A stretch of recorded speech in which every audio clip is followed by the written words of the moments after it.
Ngayon ay isi-share ko naman ang aking na-experience sa pagmarkot.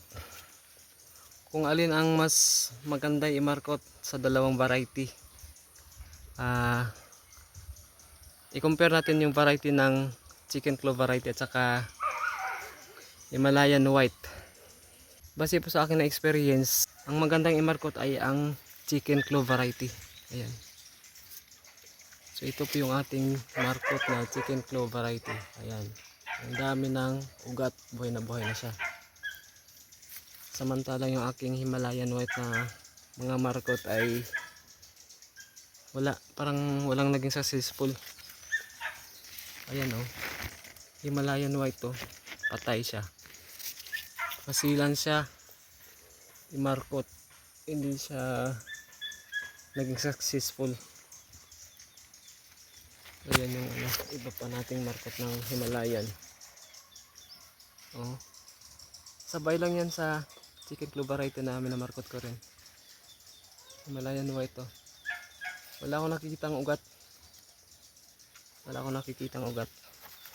Which is kasabay lang yan dito sa chicken claw na minamarkot natin. Samantalang yung chicken claw ang dami ng ugat.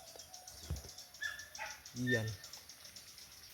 So ito pa yung chicken claw. Akitin natin pa sa taas. So ito pa yung isang markot natin. Oh. Chicken claw. Yan, may ugat na rin siya. Itong bunga ng chicken claw. Tsaka ito pa. Yan o. Laking sanga na siya pero naging successful pa rin yung natin markot ng ating chicken claw. So ayan. Ito yung Himalayan white na markot oh. Parang unti-unti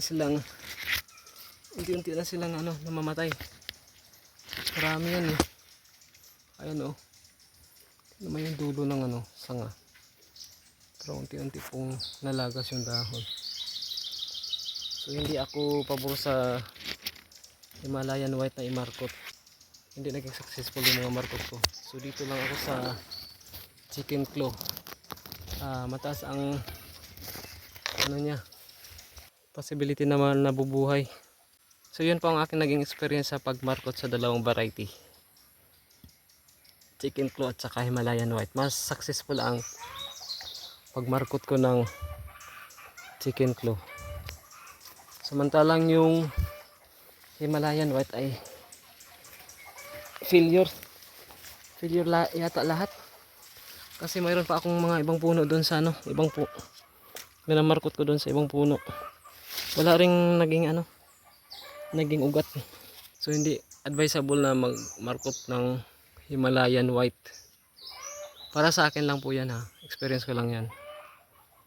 So dito na lang tayo sa chicken claw magmarkot kung gusto nating magparami. Okay. So ayan. Yan po ang aking naging experience sa pagmarkot ng dalawang variety. The best magmarkot ng chicken claw variety.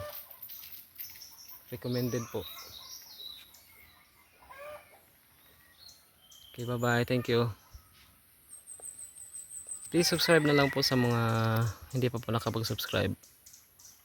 Thank you. Bye bye. God bless.